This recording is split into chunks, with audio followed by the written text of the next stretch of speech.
Hi, Analisa Six here to bring you the June 2023 horoscope for the zodiac sign of Cancer, Sun, and Rising. I am here at the Lady of Leo's Your headquarters, which is just my house. And I also do these for the Sober Curator. So excited to get into Cancer horoscope. I've already done 4 videos today, so I'm feeling a little, I start to fade a little bit as the day goes on. But we're gonna have fun together. Cancer, Sun, and Rising. Let's get into it. So June is half of your season. So happy birthday to all of the June Cancers. We start out in Gemini season though, so we're not quite there yet, but we've had some energy going on in your sign. Venus has been in Cancer since the beginning of May. And so, we've got this little stint left of Venus passing through the house that represents your identity or your sense of self. So Venus passing through this area, it's a really good opportunity to focus on self-care, self-love, building more of a positive relationship to self, beautifying the self, beauty rituals, self-care rituals, all that kind of thing. And Venus is going to be here until the 5th, and then she's going to enter Leo and move into a different area of the chart, but we'll talk about that a little bit later. The other energy that we've had since May, we've actually had it since April, is Mercury in the sign of Taurus. And Mercury is going to be finally finishing up its little Taurus run by June 11th. So we'll have Mercury in Taurus until June 11th. And we had Mercury retrograde in Taurus. And so the area that Mercury has been impacting for you is your social circles. So friendship groups, also any groups that you're a part of. So organizations, political organizations, nonprofits, anything that's a group essentially has been affected by that mercurial energy, and Mercury retrograde might have brought some conflict or some communication dynamics that needed your attention, and you probably had to do some creative navigating to fix and repair maybe some communication that was going on in those groups, those social groups. So, when it's passing through an area that represents like groups of people, sometimes maybe you're not the one that's having the poor communication. Maybe it's somebody else in the group having poor communication and somehow impacting you. Or maybe there's miscommunications or discrepancies within a group environment that have to be figured out. So that's been a big theme since April, and then the retrograde happened, made it worse, and now hopefully you're working into some kind of area where things are getting resolved now that Mercury is direct and moving through these last few degrees of Taurus at the beginning of June. The other planet that has entered into this area that started in May was Jupiter. And so for all of June and all of the rest of the year, Jupiter is going to be influencing this exact same area. And it brings a lot of abundance and expansion around your social circles. And so this year, now that Jupiter is here, is really going to bring a lot of networking opportunities to you and meeting a lot of new people. And so you might have a really social year where there's just a lot happening around the groups that you're associating yourself with. So that's something to just kind of keep in the back of your mind, because I'll probably bring it up, throughout the rest of the year as we're acknowledging the stuff going on in the horoscope. Right now with Gemini season, the sun is highlighting the area that represents your subconscious and your relationship to spirituality, also your relationship to your own kind of soul nature. And so if you've been working through some of those things or kind of feeling like you need to connect with yourself in a deeper way, that's very highlighted for you during the Gemini season. On June 3rd, we're going to have a full moon that hits at 13 degrees of Sagittarius. And so when a full moon happens, we have the sun opposite the moon. And that's why the moon is full, is because the sun is shining on the moon. If I'm mansplaining this or femsplaining this to people who already know that, I apologize. It's just not everybody knows that. Not everybody that's into astrology, into reading their horoscopes or listening to their horoscopes, knows what actually happens astronomically and why certain things happen, even though I think we learn it in like grade school. But just a reminder that that's what's going on. The sun and the moon are opposing each other in 2 opposing signs. And so when we are looking at how to utilize the energy of a full moon, we can look at what sign the sun is in, and then the full moon's always opposite the sun, so it's always going to be the opposite sign. So Gemini season, we always have a full moon in Sagittarius. It happens at a different day every year because of the way that the planets move, and the sun and the sun and the moon are not planets, but we call them planets in astrology, just to keep it easy. But they're the luminaries, really, is what we call them in astrology. And so with the luminaries in these opposing places, it's highlighting that area of the subconscious for you. So kind of the theme around your soul identity, the way that you connect to spiritual energy, the way that you feel things in a more deep way. And then the opposing side of it is how we're connecting to our day-to-day collective environment, but more in the material. So we have the 12th house energy highlighted, which is more spiritual, how we're relating to the hidden realm. And then we've got the polarity of the 6th house, which is more of how we're relating to the whole in the physical realm. And so the moon here highlights our health. It highlights our physical health. It also highlights our relationship to our daily routine and how we structure things. And so in Sagittarius represents our values and our belief systems around wherever it's hitting. So what are your values and belief systems around your health? What are your values and belief systems around your daily structure, organization, routine? And what are your value systems on how you're of service in your community and to other people? Those are going to be the themes that come up for you during the full moon. Full moons are really positive times to manifest or call things in. So if you're somebody that's had a really hard time putting in a daily routine or a structure, or let's say you had one, but it got a little off kilter, like, maybe you went on a trip, or maybe, you had some intense stuff come up at work, and maybe the things that you were doing got a little off track. And now it's time where you're like, oh my God, I have so many things I need to do for myself to kind of get myself grounded again in what I know works for me.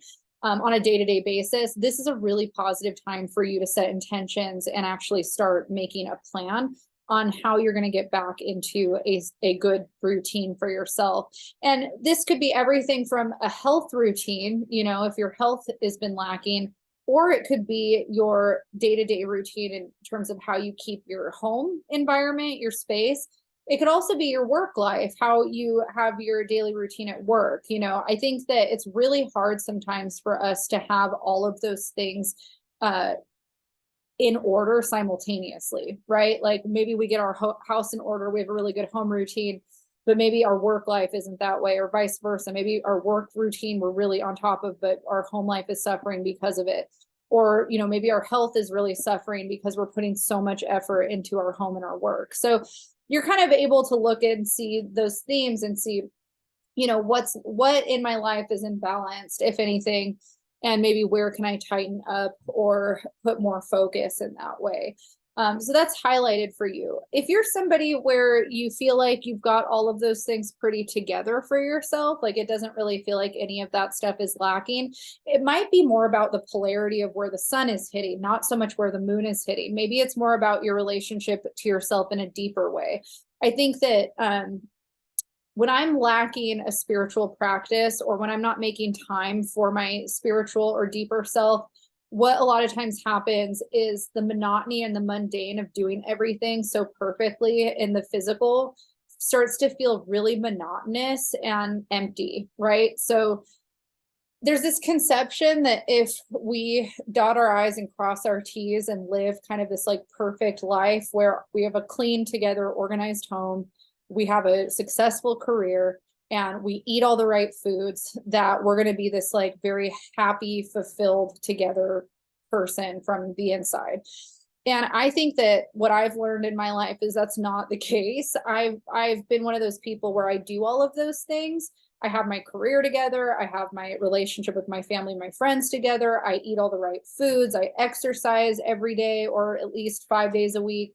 I wake up and do yoga. I do my sun salutations. I'm doing all this stuff. And if I'm not doing things that are deeper than that I find emotionally fulfilling or enriching, I start to really resent how quote unquote perfect my life is in the physical, because it feels like it's not doing for me what it's supposed to be doing. And so there's things in life that are not as rigidly controlled that bring us fulfillment. And a lot of that is more chaotic. It's more like, creative expression in an artistic way, right? Dancing, singing, painting, drawing, writing, going out and experiencing other people doing that. Like maybe if you're not an artist or a creative person, it's equally fulfilling for you to go to a concert or a gallery or, some kind of exhibition of something that you love and you're interested in. Like that fulfills your heart or your soul in that way, or going and experiencing another, culture in some way. And so I think that it's important because, if we do too much of that, if we're constantly escaping reality and not focusing on our structure or our routines, and we're constantly indulging in extracurricular activities, we can start to get exhausted, unhealthy, burnout, feel like our home life is falling apart. Our homes can get dirty, if we're not tending to them. But if we're so focused on keeping it together and organized and routine, we can get equally dead inside and feel a lack of fulfillment. And, you get those movies like American Beauty where people destroy their whole lives because they're so wrapped up in the mundane that they have to go do some self-sabotaging thing, have an affair, break up their marriage. We have Scandival with Vanderpump Rules where he's like, I lost my mojo and all this stuff, even though, he's a narcissist. I'm like, you had a creative life. You don't need to do any of that. But a lot of that is a sign of imbalance, right? Where we're not living a full life. And so a full life is not having things perfect. A full life is balance and having, enough of a little bit of everything to where we don't get caught up in one polarity too much, right? So the full moon, being in opposition, it's always highlighting that polarity and where we need to find balance. And so for you, it might be integrating more of the art, spirit, chaos, or it might be that you really need to start focusing more on, organization or bringing things together in a way in the mundane that supports your health and supports your home life and your work life in a way that makes you feel more successful. So only you're going to be able to answer that for yourself in terms of what you feel you need to focus on. But that's a big theme at the beginning of June. June 3rd is when that energy hits, where you're kind of reflecting on those things. So then soon after the full moon on the 5th, so that's happening June 3rd. On the 5th, we have Venus moving into Leo. And so Venus is going to be in Leo until October. So we're going to have her for a very long time in Leo, which I'm excited about as a Leo, but she is going to station retrograde at the end of July. And so that is going to be a little bit difficult. But, with her in Leo in the beginning, like of June, and blessing the rest of June, we should be having a pretty fun time with her up until she stations retrograde. And where this is happening for the Cancer horoscope is in your area of finances. And so you've had Mars passing through here since Mars entered Leo at the end of May. And Mars in this area can make things a little bit unpredictable. So we could be, in a position where maybe we're spending a lot of money, or maybe we're experiencing some financial conflict. Maybe we're making money, but it's going just as fast as it came, those types of things. And Venus is going to come in here and try to help kind of buffer a little bit of this. She's going to bring abundance into your financial area. And she's also going to help you bring more confidence around your self-worth and asking what you're worthy of. So if you've been feeling like you want to raise, or you want to generate more income or more financial stability into your life, she's coming in here to kind of boost that. But Mars and Pallas Athena here might be kind of driving in a little bit of challenge or conflict around that still. So, when Mars is here, we do need to be mindful with our money, even if all of a sudden we do get that raise and it comes in, until Mars leaves this area, which I believe isn't happening until July. Yeah, so Mars will leave this area the second week of July. So pretty much for all of June, just be mindful with your spending. Venus is coming in to help out, like she's going to bring more money. So it's not like the end of the world, but you just might end up with some things that you weren't expecting to spend money on. And then you might be going, oh no, like I spent a lot of money. So you just want to be careful with that. Let's talk about what's going on after that. So on the 11th, June 11th is a pretty big astrological day in June. I basically talk about all the transits more in depth in the June astrology forecast, and the transits are more relevant to us on an individual level in our individual birth chart. So I don't go fully into like each individual transit for the month in the horoscope. I just kind of go into the flavor of the month for the horoscopes because I think that's more accurate. for a horoscope breakdown. So if you really want to know more about the transits, watch the June 2023 astrology forecast. But June 11th, I talk about in that forecast. It's a pretty significant day. But one of the things that's happening that day is that Mercury is moving into its home sign of Gemini. Mercury rules two signs, Virgo and Gemini. And so when it's in those signs, it's in a good place. It's operating in a good way. And, you know, it's not going to be retrograde until September again, or I think the end of August. Let's see. Somebody here? I don't think so. My dogs ran into the other part of the house like somebody was here, but nobody's here. But sometimes my husband comes home at random times, and so I was like, is he home? Sorry about that. So Mercury is not going to station retrograde again until the end of August, and that'll actually be in Virgo. So we've got a couple months of a Mercury retrograde free time, luckily. And so Mercury passing through Gemini is going to be joining that area of the chart where the subconscious is. And so kind of where I was talking about, there's this ability for you to reflect on these deeper parts of yourself, your spirituality, and kind of maybe go more into this internal world and your relationship to kind of more of these existential ideas. And also, you know, the area of the need to connect with reality on a deeper level. Mercury is coming here and kind of enhancing that. And you might feel like kind of a shift in perspective, you know, a shift in ideas, a shift in perspective while Mercury is here. And Mercury is going to be there until the 27th of June.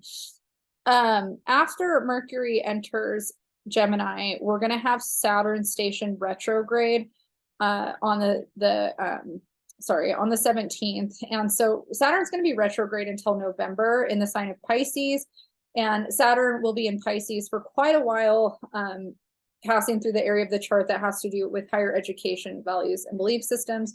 We're not going to talk too much about that in the horoscope, just because that's more relevant in the personal birth chart, but it is retrograde. It is important to know that it will be stationing retrograde on that day.